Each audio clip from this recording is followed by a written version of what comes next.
Okay angel, फिर start करें हमारे ये जो चैप्टर है इंग्लिश का। आज हमारा हो नहीं पाया था क्योंकि इंटरनेट कनेक्शन ही नहीं सही से चल रहा था, तो क्लास मिस हो गई। चलो मैं करवाती हूँ इसे। तो पोएम का नाम है the little things that happen. देखो बेटा, अगर मैं इसको पूरा ही तेरे को कराऊंगी ना इंग्लिश टू इंग्लिश, तो मेरे ख्याल से तेरे को 50% समझ आने वाला नहीं है। और मैं चाहती हूँ तेरे को अच्छे से समझ आए, क्योंकि ये पोएम थोड़ी सी टफ है। जो क्वेश्चन आंसर है ना, वो पूरी तरह से फुल्ली बेस्ड है कि आपको कितना समझ आएगा। तो मैं थोड़ा सा हिंदी ज़्यादा यूज़ करने वाली हूँ, ठीक है। अब देखो, ये चैप्टर किस बात से रिलेटेड है, पहले तो वो चीज़ नोट करो आप। इस चैप्टर के अंदर हमने ये देखना है कि हमारी जो पास्ट मेमोरीज होती है ना हमारे ब्रेन में, वो हमें कुछ तो इतनी अच्छी होती है, इतनी लवेबल होती है कि हम उन्हें बार बार रिकॉल करना चाहते हैं। और कुछ ऐसी होती है जो कि मतलब हम उन्हें याद नहीं करना चाहते, वो कुछ खास नहीं होती, वो खुद ही चली जाती है, गोज ऑफ हो जाती है हमारे माइंड से।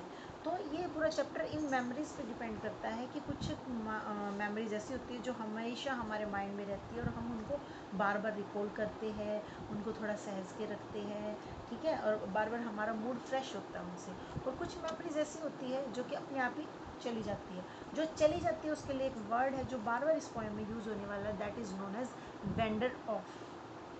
Vendor of means goes off, remove means हमारे दिमाग से कब चला गया हमें खुद ही नहीं पता। दूसरा एक जो वर्ड है, मतलब ये दो स्टेप में चलेगी।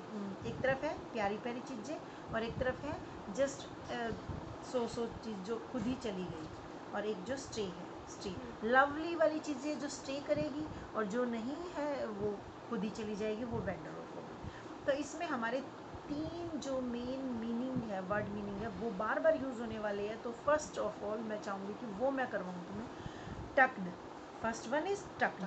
टक्ड मतलब हिडन, जो हमारे माइंड में कहीं ना कहीं हिडन है। पास्ट की मेमोरीज, पास्ट के थॉट्स, व्हाटएवर, वो कहीं ना कहीं हिडन है, जो आज के सिनेरियो में हमें बार बार रिकॉल होती है, बार बार हम उस तरफ चले जाते हैं क्योंकि वो प्यारी सी यादें हैं। तो वो हमारी टक्ड है, हिडन है, बनी हुई है, स्टे विद अस है। तो जब भी टक्ड के या हिडन चीज़ की बात होगी तो इसका मतलब वो हमारे ब्रेन में स्टे कर रही है और वो लवली चीज़ें हैं। तो लव के साथ हमारी चीज़ें चलेगी टक्ड। फिर सेकंड है हमारी डोरवेज, वर्ड मीनिंग। और अब आपको एक रूम के अंदर जाना है, तो आप किस रास्ते से जाओगे? डोर से, ठीक है। इस तरह हमारा ब्रेन है, हमारा माइंड है, उसकी भी हम अपनी तरफ से एक ओपनिंग करते हैं। तो उस के अंदर जाने के लिए एक वर्ड यूज़ हुआ इस पोएम में, दैट इज़ डोरवेज। ओके, तो डोरवेज को हमने यूज़ करना है इसमें बार बार। The meaning of doorways is opening into building और रूम, बट हम यहाँ पे लेंगे ओपनिंग इनटू आवर ब्रेन और our mind. So for that it is clear now. Third one is robbers. Robbers भी कह देते हैं इसको, robbers भी कहते हैं. That is the different kind of pronunciation. You know, every people have their own pronunciation. So I admire both of them. Robbers means things which vendor off. Robbers का सीधा सीधा मतलब जो है वो vendor off से है, goes away. यानी कि जब भी आपके पास वर्ड आता है रोवर, इसका मतलब चली गई यादें, रिमूव्ड यादें, वैनिश एक शब्द होता है ना, जैसे मैं यूज़ करती हूँ वॉशिंग मशीन में, वैनिश, दाग धब्बों को छुड़ाने वाली चीज़। वैनिश का मतलब गोज अवे, चले जाना। तो रॉवर्स के साथ जोड़ दो उसको, और रॉवर्स जुड़ गया वेंडर ऑफ के साथ। Things which wander off is named as rovers. मतलब कि कोई भी चीज़ है आपकी, मान लो फुटबॉल है, फुटबॉल से रिलेटेड जैसे आपके सामने फुटबॉल आएगी, आपको एकदम याद आएगा कि फुटबॉल से रिलेटेड मेरे साथ वो इंसिडेंस हुआ था, ये हुआ था, नहीं मैं उसे याद नहीं करना चाहती, वो बस ऐसा ही था, कोई खास अच्छी यादें नहीं उसके साथ जुड़ी हुई। तो that is the thing which wander of, जो चली गई, रिमूव हो गई आपके माइंड से। तो इन बातों को ध्यान में रख के इस चैप्टर को शुरुआत करते हैं। अब हम देखो, अभी वार्म अप के लिए दिया हुआ है, there are some things that we can never forget. इसमें दिया हुआ है ना first line, what are some of the things you can never forget. तो कुछ चीज़ें हैं जो हम कभी भी नहीं भूलते, वो स्टे कर जाती है हमारे माइंड में। फर्स्ट वन है, जब हम छोटे होते हैं तो हम कभी ना कभी सब सैंड में अपना एक घर बनाते हैं, कच्चा हाउस, तो वो हमारे दिमाग में हमेशा रहते हैं, चाहे हम कितने ग्रोन अप हो जाए। सेकंड है जब हमारी दादी, हम छोटे होते हैं, हमारी दादी हमें चुटकुले सुनाती है, कहानियाँ सुनाती है, किस्से सुनाती है, तो वो भी हमारी मेमोरी में स्टे कर जाता है क्योंकि वो हमारा लवली मोमेंट होता है। थर्ड होता है हम सब जब छोटे होते हैं तो पप्पीज़ के साथ खेलते नहीं है, तो हम चाहे कितने बड़े हो जाए हम पप्पीज़ के साथ है ना, जब भी हम किसी पप्पी को देखते हैं ना तो हमें ये होता है हाँ मैं भी जब छोटी थी ना तो बहुत खेलती थी, मुझे बहुत पसंद थे पप्पी। तो वो भी हमारी एक ऐसी मेमोरी है, लवली मेमोरी है जो कभी भी वेंडर ऑफ नहीं होती, वो हमेशा स्टे कर जाती है हमारे माइंड में और हम उनको रिकॉल करते हैं। तो let's start with the poem. The little things that happen are tucked into our mind and come again to greet you और most of them you will find. The little things that happen, जो छोटी छोटी चीज़ें हुई थी उस time में, past की चीज़ है, are tucked into our mind, हमारे माइंड में अभी भी हिडन है, टक्ड मीन्स हिडन है, and come again to greet you, और बार बार आ जाती है हमें ग्रीट करने के लिए, हमें खुश करने के लिए, और most of them you will find, और तुम देखो कि बहुत सारी यादें हैं ऐसी जो अभी भी हिडन है हमारी मेमोरी में। Through many little doorways of which you keep the keys they crowd into your thinking, we call them memories.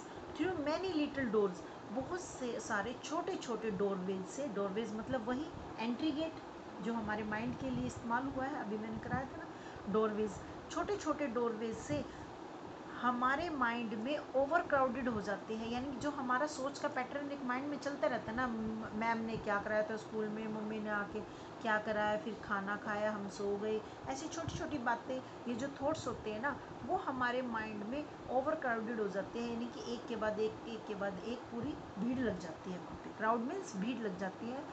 We call them memories, और हम उनको मेमोरीज कहते हैं, यादें कहते हैं, of which you keep the keys, और हमने उनकी अपनी तरह अपने पास अपने माइंड में चाबी रखी होती है। वैसे तो यहाँ पे चाबी, कीज़ का मतलब प्रॉपर चाबी नहीं है, लेकिन इसको सिंबॉलिक में यूज़ किया गया है कि जैसे डोरवेज होता है हमारे माइंड का, इसी तरह से हम माइंड की अच्छी यादों को खोलने के लिए चाबी का इस्तेमाल करते हैं बार बार, तो वो उस पर रस्ट नहीं जमता।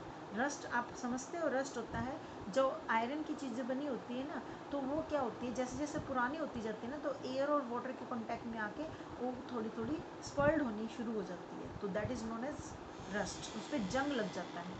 तो जो कि हम बार बार यूज़ करेंगे उस पर की नहीं जमता, और वो हमारे साथ अच्छी याद के तौर पे बनी रहती है, लेकिन जो चीज़ हम यूज़ ही नहीं कर रहे बिल्कुल भी, तो वो पड़ी पड़ी वहाँ पे स्पॉइल्ड हो जाती है और उस पर रस्ट आ जाता है। तो इसीलिए डोरवेज को हमने सिंबॉलिक में यूज़ किया, और इसी तरह हम कीज़ को, कि अच्छी यादों की चाबी हम हमेशा लगा के उसे बार बार याद करना चाहते हैं। Third one is but some of them are robbers and vendor of. अब सेकंड पैराग्राफ में उसने कहा कि कुछ कीज़ ऐसी होती है जो ओवर क्राउडेड होती है, हम उन्हें बार बार खोलना चाहते हैं, याद करना चाहते हैं मेमोरीज को, बट का इस्तेमाल क्यों किया, लेकिन सम ऑफ देम, उनमें से कुछ ऐसी होती है जो रॉबर्स होती है, यानी गोज ऑफ होती है, वेंडर ऑफ होती है, वो चली जाती है, हम उनको कुछ ज़्यादा याद नहीं कर पाते, उनके साथ कोई खास अच्छी यादें हमारी जुड़ी नहीं होती, सिंपल सोवर होती है वो। And vendor of and get so lost the keys grow rusty, और वो चली जाती है, गॉन ऑफ हो जाती है, इसीलिए get so lost the keys grow rusty, इसीलिए जो की है वो अभी मैंने बताई ना, इसीलिए जब वो यूज़ नहीं होगी पड़ी रहेगी तो वो रस्टी हो जाती है। And that means you forget, इसका मतलब है तुम फॉरगेट हो गए, उस चीज़ को लिए भूल गए उसे, ठीक है। और last one, but some stay ever near you, लेकिन कुछ जो है हमारे आसपास हमेशा ही रहते हैं, क्या रहते हैं हमारे आसपास, वो अच्छी मेमोरीज हमारे आसपास रहती है। You will find they never row, तुम ये पाओगे कि वो कभी भी रोव नहीं होती, रव नहीं होती, रव मतलब वेंडर ऑफ नहीं होती, गोज ऑफ नहीं होती, ठीक है, गोज अवे, गो अवे नहीं होती। The keys are always shining, वो जो गो अवे नहीं होती वो हमेशा चमकती रहती है, ठीक है। क्यों चमकती रहती है, क्योंकि वो रस्टी नहीं होती, हम उन्हें बार बार यूज़ करते हैं। अब किसी चीज़ को हम बार बार यूज़ कर रहे हैं तो उसके ऊपर जो धूल जमी होगी, डस्ट जमी होगी, वो ऑलरेडी साफ़ ही हो जाएगा अपने आप ही। देखा ना, हम किचन में भी जो बर्तन हमेशा यूज़ करते रहते बार बार, वो तो चमकते रहते क्योंकि वो हाथ लगता रहता है, डस्ट झड़ जाती है, लेकिन जो हम कभी यूज़ ही नहीं करते वो रखे रखे ही उन पर डस्ट जम जाती है, ठीक है। Those are the things you love, ये वही चीज़ें जिन्हें तुम लव करते हो, वो ये वही मेमोरीज है। थिंग्स का मतलब यहाँ पे मेमोरीज है, कोई चीज़ नहीं है, कोई बॉल नहीं है, कोई बैट नहीं है। थिंग्स का मतलब यहाँ मेमोरीज है, वो हमेशा हमारे पास रहती है। अब बोलो, समझ गए इस चैप्टर को अच्छे से? क्लियर? कोई दिक्कत नहीं?